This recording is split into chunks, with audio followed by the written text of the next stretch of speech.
Welcome to Morningstar. I'm Holly Black. With me is Nicholas Kammer. He's an equity analyst with Morningstar in Amsterdam. Hello. Hi, Holly. So you've been looking at the UK banks after their reporting season. One of the things I should imagine you had your eye on is bad loans and bad debt after the COVID crisis. So what did you find?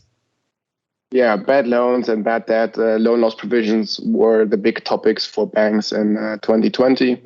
And for us, actually, the Q4 numbers that came out were not that surprising. What was more surprising to us was actually the guidance given by the three UK banks that we cover.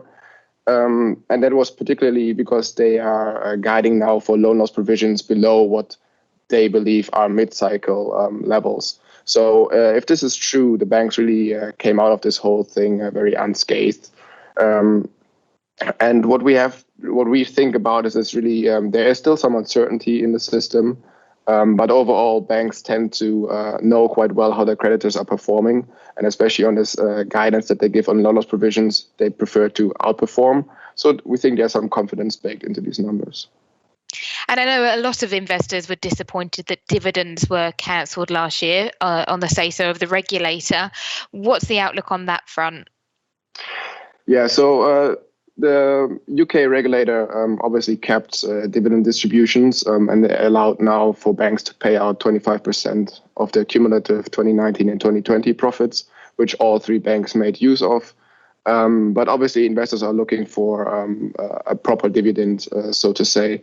And we think it is likely that the regulator will revert to the standard capital framework by the end of the second quarter, and that the banks will revert to their pre-COVID distribution policies. And so what's the outlook for the three banks that you cover? So if we start with Barclays, Barclays really, our theory has played out quite nicely for them. They have bounced from a low, and they're currently fairly valued.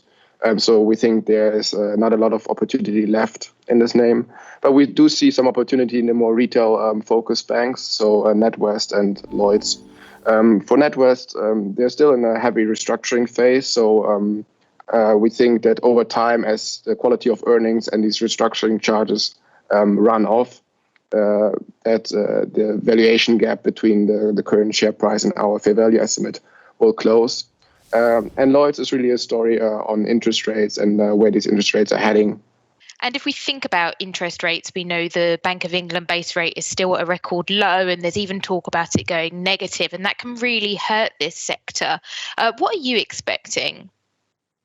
Yeah, so negative interest rates, as you correctly point out, were a topic over the past weeks, but it has really changed over the past weeks now. So if we look at market expectations, while the market previously was seeing that interest rates might go negative at the end of this year, expectations now are more towards a stable interest rate in 2021, and then actually a rapid increase in rates over the next 5 years. And that really benefits the more retail-focused banks like Lloyds in particular, and NatWest.